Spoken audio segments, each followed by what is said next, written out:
बंधुओं नमस्कार। और आपने कल की वीडियो में सुना इस महारास के बारे में कुछ विवेचना यहाँ पर की गई है, जिसमें भगवान के बारे में बताया गया कि भगवान का शरीर किस प्रकार का है और उसके आगे का विवेचन आज यहाँ पर आपके सामने प्रस्तुत है। कहते हैं कि जिन गोपियों ने भगवान श्री कृष्ण के साथ महारास किया, महारास में भाग लिया, उन गोपियों के बारे में आज यहाँ पर बताया जा रहा है कि इन गोपियों की साधना पूर्ण हो चुकी है। भगवान ने अगली रात्रियों में उनके साथ विहार करने का प्रेम संकल्प कर लिया है। इसी के साथ उन गोपियों को भी जो नित्य से निष्ठा है, उन गोपियों को भी जो नित्य सिद्धा है, जो लोक दृष्टि में विवाहिता भी हैं, इन्हीं रात्रियों में दिव्य लीला में सम्मिलित करना है। वे अगली रात्रियां कौन सी हैं? यह भगवान की दृष्टि के सामने है। उन्होंने शारदीय रात्रियों को देखा, भगवान ने देखा। इसका अर्थ सामान्य नहीं, विशेष है। जैसे सृष्टि के प्रारंभ में स एकशयत एको हम बहुश्यामे, भगवान के इस ईक्षण से जगत की उत्पत्ति होती है, वैसे ही रास के प्रारंभ में भगवान के प्रेम वीक्षण से शरद काल की दिव्य रात्रियों की सृष्टि होती है। मल्लिका पुष्प, चंद्रिका आदि समस्त उद्दीपन सामग्री भगवान के द्वारा वीक्षित हैं, अर्थात लौकिक नहीं, अलौकिक अप्राकृत हैं। गोपियों ने अपना मन श्री कृष्ण के मन में मिला दिया था, उनके पास स्वयं मन था ही नहीं। अब प्रेमदान करने वाले श्री कृष्ण ने विहार के लिए नवीन मन की, दिव्य मन की सृष्टि की। योगेश्वरेश्वर भगवान श्री कृष्ण की यही योग माया है जो रासलीला के लिए दिव्य स्थल, दिव्य सामग्री एवं दिव्य मन का निर्माण किया करती है। इतना होने पर भी भगवान की बांसुरी बजती है। भगवान की बांसुरी जड़ को चेतन, चेतन को जड़, चल को अचल और अचल को चल, विक्षिप्त को समाधिस्थ और समाधिस्थ को विक्षिप्त बनाती रहती है। भगवान का प्रेमदान प्राप्त करके गोपियां निसंकल्प निश्चिंत होकर कर के काम में लगी हुई थी। कोई गुरुजन की सेवा शुश्रूषा धर्म के काम में लगी हुई थी, कोई गोदोहन आदि अर्थ के काम में लगी हुई थी, कोई साज श्रृंगार आदि काम के साधन में व्यस्त थी, कोई पूजा पाठ आदि मोक्ष साधन में लगी हुई थी। सब लगी हुई थी अपने अपने काम में, परंतु वास्तव में वे उनमें से एक भी पदार्थ चाहती न थी। यही उनकी विशेषता थी। और इसका प्रत्यक्ष प्रमाण यह है कि वंशी ध्वनि सुनते ही कर्म की पूर्णता पर उनका ध्यान नहीं गया। काम पूर्ण करके चले ऐसा उन्होंने नहीं सोचा। वे चल पड़ी उस साधक सन्यासी के समान जिसका हृदय वैराग्य की प्रदीप्त ज्वाला से परिपूर्ण है। किसी ने किसी से पूछा नहीं, सलाह नहीं की, अस्त व्यस्त गति से जैसी थी वैसी ही श्री कृष्ण के पास पहुंच गई।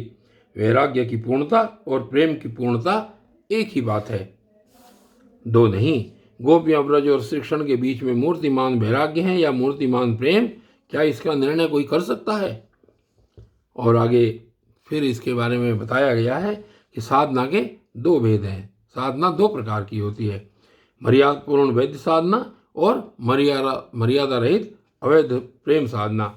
दोनों के ही अपने अपने स्वतंत्र नियम हैं। वैध साधना में जैसे नियमों के बंधन का, सनातन पद्धति का, कर्तव्यों का और विविध पालनीय कर्मों का त्याग साधना से भ्रष्ट करने वाला और महान हानिकारक है, वैसे ही अवैध प्रेम साधना में इसका पालन कलंक रूप होता है। यह बात नहीं कि इन सब आत्मोत्पत्ति के साधनों को वह अवैध प्रेम साधना का साधक जानबूझ कर छोड़ देता है। बात यह है कि वह स्तर ही ऐसा है। जहाँ इनकी आवश्यकता नहीं है वे वहाँ अपने आप वैसे ही छूट जाते हैं जैसे नदी के पार पहुँच जाने पर स्वाभाविक ही नौका की सवारी छूट जाती है। जमीन पर न तो नौका पर बैठकर चलने का प्रश्न उठता है और न ऐसा चाहने वाले या करने वाला बुद्धिमान ही माना जाता है। वे सब साधन वहीं तक रहते हैं जहाँ तक सारी वृत्तियाँ सहज स्वेच्छा से सदा सर्वथा एकमात्र भगवान की ओर दौड़ने नहीं लग जाती। इसलिए भगवान ने गीता में एक जगह तो अर्जुन से क्या कहा है, अर्जुन से कहा है, ये यहाँ पर श्रीमद् भगवद गीता का श्लोक आया, अध्याय 3 का 22 से 25। न मे पार्थास्ति कर्तव्यम त्रिषु लोकेषु किंचन नानुवाप्ताम वाप्तव्यम वर्त एव च कर्मणि यदि ह्ययं निवर्तेयं जातु कर्मण्यतेन्द्रियः मम वर्तमानो वर्तन्ते मनुष्याः पार्थ सर्वशः। उत्सीदेयुरी मे लोका न कुर्या कर्म चेदहं शंकरस्य च कर्ता स्यामुपहनमिमा प्रजाः। सक्ता कर्मण्य विद्वांसो यथा कुर्वन्ति भारत कुर्याद् विद्वांस्तथा शक्त अस्चिकिल कुरुषो संग्रहम। तो यद्यपि तीनों लोकों में मुझे कुछ भी करना नहीं है और न मुझे किसी वस्तु को प्राप्त ही करना है, मुझे न प्राप्त हो तो भी मैं कर्म करता ही हूँ। यदि मैं सावधान होकर कर्म न करूँ तो अर्जुन मेरी देखा देखी लोग कर्मों को छोड़ बैठे और यूँ मेरे कर्म न करने से ये सारे लोग भ्रष्ट हो जाएं और इन्हीं में मैं वर्ण संकर बनाने वाला और सारी प्रजा का नाश करने वाला बनूं। इसलिए मेरे इस आदर्श के अनुसार अनासक्त ज्ञानी पुरुष को भी लोक संग्रह के लिए वैसे ही कर्म करना चाहिए जैसे कर्म में आसक्त अज्ञानी लोग करते हैं। यहाँ भगवान आदर्श लोक संग्रही महापुरुष के रूप में बोलते हैं। लोक नायक बनकर सर्वसाधारण को शिक्षा देते हैं, इसलिए स्वयं अपना उदाहरण देकर लोगों को कर्म में प्रवृत्त करना चाहते हैं। वे ही भगवान उसी गीता में जहाँ अंतरंगता की बात करते हैं वहाँ स्पष्ट कहते हैं, अध्याय 16 का श्लोक संख्या 66, सर्वधर्माणि परित्यज्य मामेकं शरणं व्रज, कि सारे धर्मों का त्याग करके तू केवल एक मेरी शरण में आ। यह बात सबके लिए नहीं है। इसी से भगवान अध्याय 16 के श्लोक 64 में इससे भी बढ़कर छिपी हुई गुप्त बात सर्वगुह्यतम कहकर इसके बाद के ही श्लोक में कहते हैं, इदम च ना तपस्काय न भक्ताय कदाचन न चाशुश्रूषवे वाच्यम न च माम योऽवसूयति। कि भैया अर्जुन, इस सर्वगुह्यतम बात को जो इंद्रिय विजयी तपस्वी न हो, मेरा भक्त न हो, सुनना न चाहता है और मुझे दोष लगाता हो, उसे न कहना, उसको मत बताना ये बात। और श्री गोपीजन साधना के इसी उच्च स्तर में परम आदर्श थी।